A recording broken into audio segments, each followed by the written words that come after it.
امام جلال الدین سیوطی علیہ رحمہ المتوفا 911 ہجری اپنے رسالے حسن المقصد فی عمل المولد جو خاص عید میلاد النبی صلی اللہ تعالی علیہ وسلم کے تعلق سے بہترین اور مدلل رسالہ ہے، اس میں فرماتے ہیں ان اصل عمل المولد الذی هو اجتماع الناس وقراءۃ ما تیسر من القرآن وروایت الاخبار الواردۃ فی مبدأ امر النبی صلی اللہ تعالی علیہ وآلہ وسلم وما وقع فی مولدہ من الآیات ثم یمد لهم سماتا یأکلونه وینصرفون من غیر زیادۃ علی ذلک من البدع الحسنہ التي یصاب علیہا صاحبها لما فیہ من تعظیم قدر النبی صلی اللہ تعالی علیہ وسلم واظہار الفرح والاستبشار بمولدہ الشریف۔ یعنی میرے نزدیک میلاد مبارک کا اصل عمل یہ ہے کہ لوگ جمع ہوں، قرآن کریم میں سے جتنا آسان ہو اتنی کی تلاوت کریں، نبی کریم صلی اللہ تعالی علیہ وسلم کے ابتدائی حالات اور آپ کی ولادت مبارکہ کے موقع پر جو آیات اور واقعات ہیں بیان کریں،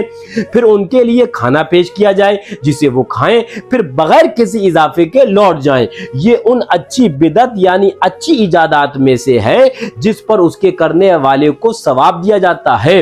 کیونکہ اس میں نبی کریم صلی اللہ تعالی علیہ وسلم کی قدر و منزلت کی تعظیم اور آپ کی ولادت شریف پر خوشی و مسرت کا اظہار پایا جاتا ہے۔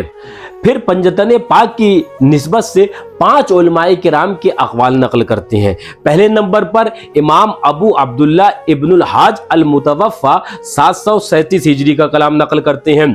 کہ فانظر الی ما خص اللہ بهذا الشهر ویوم الاثنین الا ترى ان صوم هذا اليوم فيه فضل عظیم لانه صلی اللہ تعالی علیہ وآلہ وسلم ولد فيه فعلى هذا ينبغي اذا دخل هذا الشهر الكريم ان يكرم ويعظم ويحترم الاحترام اللائق۔ یعنی پس اس کو دیکھو جو اللہ تعالی نے اس مہینے کے ساتھ خاص فرمایا، اور پیر شریف کے دن کو بھی کیا تم نہیں دیکھتے کہ اس دن کا روزہ بڑی فضیلت رکھتا ہے، اس لیے کہ اسی دن نبی کریم صلی اللہ تعالی علیہ وسلم کی ولادت باسعادت ہوئی ہے۔ لہٰذا اس بنا پر جب یہ بابرکت مہینہ آئے تو مناسب ہے کہ اس کی عزت کی جائے، اس کی تعظیم کی جائے اور اس کا شایان شان احترام کیا جائے۔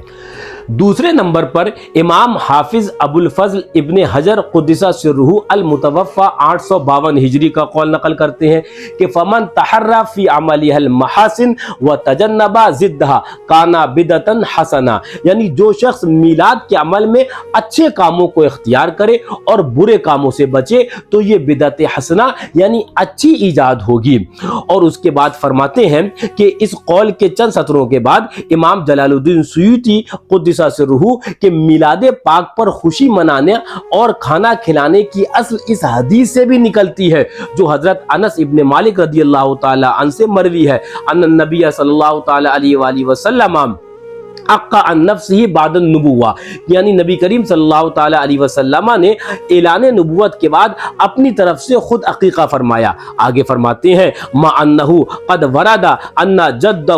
عبد المطلب عقا عنہ فی سابع ولادتہ والعقیقۃ لا تعاد مرۃ ثانیہ۔ یعنی حضور اکرم صلی اللہ تعالی علیہ وسلم کے دادا حضرت عبد المطلب رضی اللہ تعالی عنہ نے آپ کی ولادت کے 7ویں دن آپ کا عقیقہ فرما دیا تھا، اور عقیقہ دوبارہ نہیں کیا جاتا ہے۔ آگے فرماتے ہیں اس سے ثابت یہ ہوا کہ یہ حضور صلی اللہ تعالی علیہ وسلم نے در حقیقت اپنی ولادت کی خوشی میں کیا تھا۔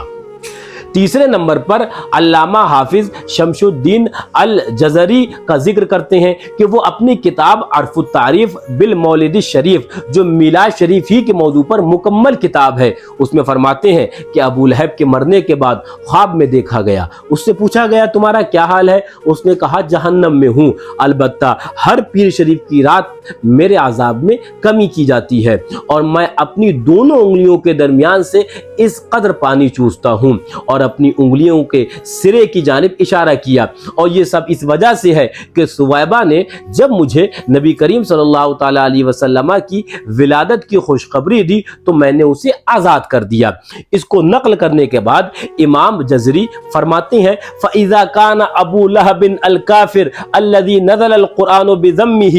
جُوزِيَ فِي النَّارِ بِفَرْحَةِ لَيْلَةِ مَوْلِدِ النَّبِيِّ صلی اللہ تعالیٰ علیہ وسلم بِهِ فَمَا حَالُ الْمُسْلِمِ الْمُوَحِّدِ مِنْ أُمَّةِ النَّبِيِّ صلی اللہ تعالیٰ علیہ وآلہ وسلم يَسُرُّ بِمَوْلِدِهِ وَيَبْذُلُ مَا تَصِلُ إِلَيْهِ قدرتہ فی محبتہ صلی اللہ تعالیٰ علیہ وآلہ وسلم۔ پس جب ابو لہب جو کافر تھا اور جس کی مذمت میں قرآن کریم نازل ہوا، حضور اکرم صلی اللہ تعالیٰ علیہ وآلہ وسلم کی ولادت کی رات آپ کی ولادت کی خوشی منانے کے سبب جہنم میں بھی اس کا بدلہ دیا گیا، تو اس مسلمان موحد کا کیا حال ہوگا جو نبی کریم صلی اللہ تعالیٰ علیہ وسلم کی امت اجابت میں سے ہے، آپ کی ولادت پر خوش ہوتا ہے اور آپ کی محبت میں اپنی استطاعت کے مطابق جو کچھ کر سکتا ہے وہ خرچ کرتا ہے۔ اس کو نقل کرنے کے بعد آگے فرماتے ہیں وَلَا عَمْرِي إِنَّمَا يَكُونُ جَزَاؤُهُ مِنَ الْمَوْلَى الْكَرِيمِ أَن يُدْخِلَهُ بِفَضْلِهِ جَنَّاتِ النَّعِيمِ، یعنی